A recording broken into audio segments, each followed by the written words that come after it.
il y a des handicaps, il y a des défis qui s'imposent devant nous face à la réforme qui a été entreprise par le gouvernement sur l'école fondamentale.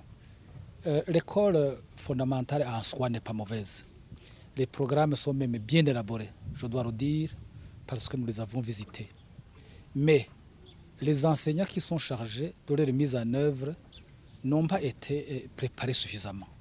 La formation qu'ils reçoivent est une formation de très courte durée, juste d'une semaine à peine, même pas 2 semaines.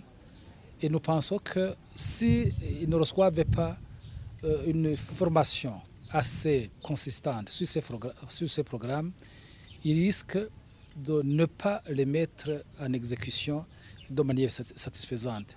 Ça veut dire qu'ils vont mettre en application une partie des connaissances acquises sur le banc de l'université, parce qu'ils ont été formés sur cela, parce qu'ils sont compétents sur cela, mais pour d'autres domaines ou matières sur lesquelles ils n'ont pas été formés, ils vont peut-être donner des rudiments, ou pour ceux qui ne se sentiront pas à l'aise pour les enseigner, ils ne vont rien donner carrément. Ici, je pars d'un exemple. Il y a des enseignants qui vous disent, par exemple, en lieu et place du Kiswahili ou de l'anglais que je n'ai pas appris sur le banc de l'école, de l'université, je donne les mathématiques parce que je suis compétent et formé pour cela. Je donne le français parce que j'ai appris en français et tout le cursus s'est déroulé en français. C'est normal qu'on enseigne ce que l'on comprend, ce qu'on maîtrise, que ce qu'on ne maîtrise pas.